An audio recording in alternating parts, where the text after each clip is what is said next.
Good morning to everyone. Today, I will be here presenting a debate on the topic of right to privacy, or whether it should be absolute or on a case-to-case basis. The reason is linked to humanity or human values is because it is a fundamental value that is assigned to every single human being, and we all, as human beings, have certain values that we hold dear to ourselves. Now, it is up for debate whether these values should be presented in society or not for the betterment of society. We have two sides today that will present their arguments for whether it should be absolute or on a case-to-case basis. Whether on a case-to-case basis would be better for the betterment of humanity or the betterment of society, or whether keeping it absolute will be a better choice. We won't be going on technical details, however, we will be speaking on the more morality basis, on the personal basis.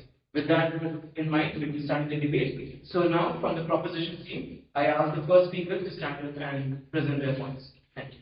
Good morning. I'm Siddarth.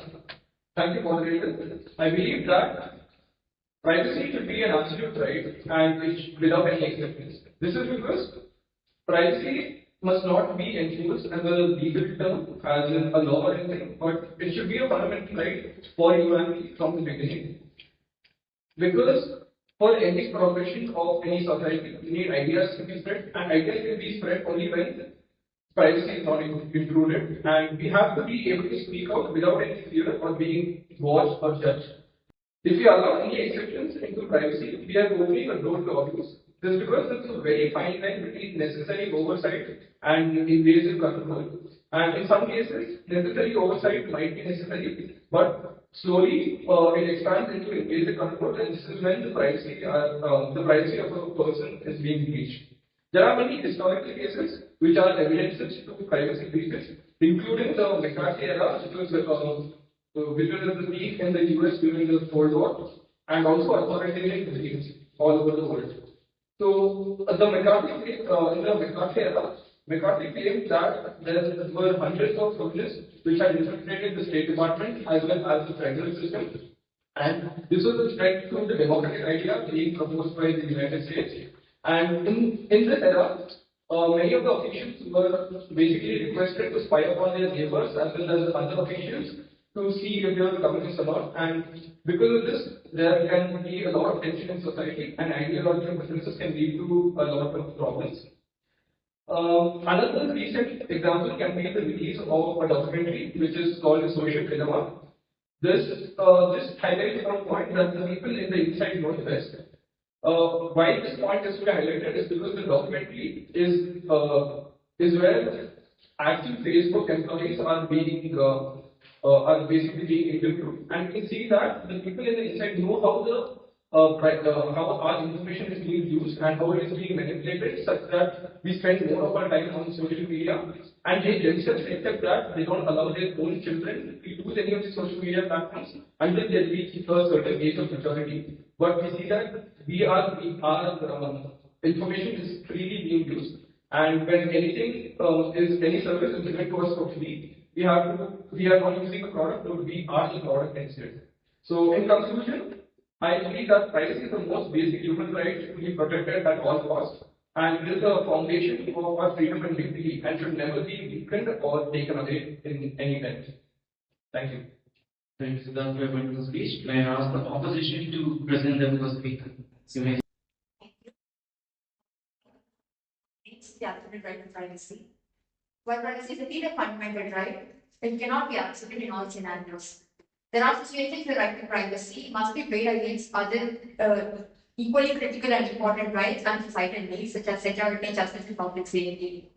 Consider a scenario where an individual's right to privacy is in direct conflict with the need to protect the lives of others. For example, in case of potential terrorist attack, should right to privacy prevent the access of critical information because privacy is considered to be inviolable. In such cases, absolute right to privacy could result in catastrophic consequences. Or consider the case of human trafficking or child exploitation or cybercrime. Here, criminals can use the absolute right to privacy to carry out their activities undetected. We need to have law enforcement agencies under strict legal oversight to access this critical information and prevent and prosecute such crimes effectively. There are certain legal systems that do recognize certain rights should be limited in cases of emergencies, such as ICCPR, which is the International Covenant on Civil and Political Rights. Here, the privacy can be, it's stated that privacy can be respected if the limitations are lawful, necessary, and proportionate to public with health threat. Consider the recent pandemic. Here, requiring the disclosure of critical information such as location data or health statement data was so important and critical to prevent the outbreak and raise the spread of the disease. Right to privacy shouldn't be absolute, and there should be law enforcement to access critical information and data, and this should be temporary and only in places as long as required. And there should be proper laws stating that these information should not be exploited for any other unrelated activities. Government organizations should be transparent about how they collect and will store the data, and there should be clear guidance and oversight mechanisms. In conclusion, privacy is critical, but should be balanced against other societal needs.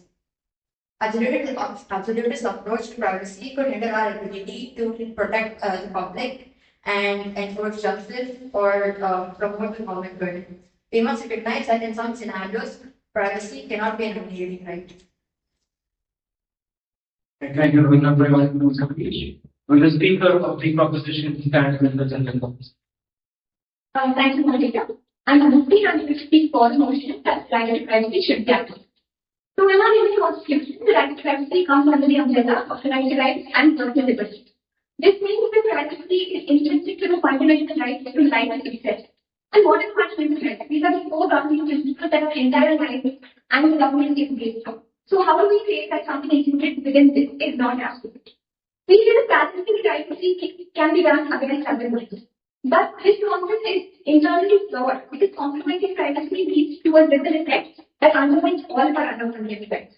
History has shown time and again that once privacy is compromised, there is rarely any going back and it never lets go.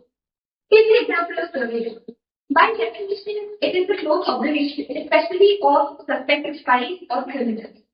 And as the Commission pointed out, for societal needs, justice and public safety, we need to curb privacy a little. But what is societal needs? What is justice? What is public safety? There are very good definitions on these terms. And a society is only as safe as an individual. So once there is a breach securely, there are no ways to what actually the government can use this data. It's easy to say that if you have nothing to hide, then you have nothing to fear. But this is based on a utopian scenario where people in power do not use this power. You say that they don't abuse what power they have to take the data and do everything all the way that they can and want to.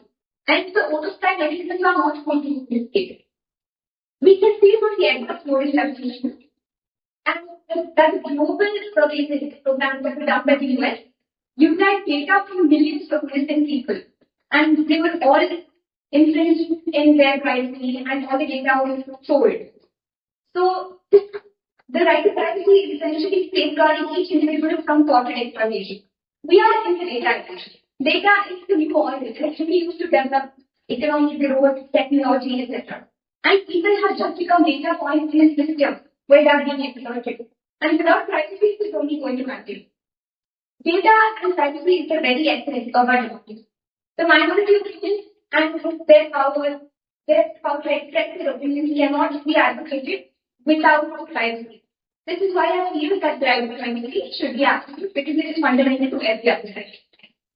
Thank you, Aditi, for your speech. May the speaker from the opposition take time to present the topic. Hello everyone, I'm Siddharth Satish. I'm against the notion that privacy, the right to privacy should be absolute. My colleagues have pointed out the right to privacy in their article stand. It overlooks the realities of living in a complex, interconnected society. Privacy is indeed vital, but there are legitimate scenarios that we must lead to other critical interests, particularly when the safety and well-being of others are at stake. Let's take a scenario where had a critical scenario. For example, writing down Osama bin Laden. Osama bin Laden was traced using Korea. So in this aspect, if we had considered right to society, we would have not been able to neutralize the global threat. So in such scenarios, let us take another example. In San Diego, California, in 2020, 14 people were killed and 22 were injured. They confiscated the phone, but Apple denied the right to access the phone, stating the right to privacy. We missed out on potentially information regarding future terrorist attack and also the ongoing schemes. But the proposition always pointed out that right to privacy is fundamental in democracy. I would like to point out that right to privacy is a fundamental right, but it is not absolute. There is a thin line dividing fundamental and absolute. Democracies are always for the individual rights, but we must not forget that while considering individual rights, we must keep in mind societal interests such as security and, like my colleague told, public health as well. We can't deny the peacemakers of our society the advantages of the technological era by banning surveillance and other stuff, by when criminals have no restrictions to use the state. I would like to conclude by asking the viewers and my fellow colleagues a question. Are we ready to uphold the privacy of humans by sacrificing the interest and safety of humanity as a whole? Thank you. Thank you, Siddarth, for your wonderful speech. With this, we will be concluding the debate. Both sides have presented their points of what they believe will be better for society. One part has talked more about what has happened in the past and the ripple effect of what the restriction on privacy is, on how exactly in the past in different countries such as USA, how exactly it turns out to be, and how right to privacy is an intrinsic value to humanity, right? Intrinsic value to democracy. On the other hand, the opposition has also talked about how there are circumstances that happen today in today's era where the limitation to right to privacy has proven effective for the betterment of society and of humanity. With this, we would like to conclude the debate, and with this, I'd like to conclude our debate here. Thanks a lot.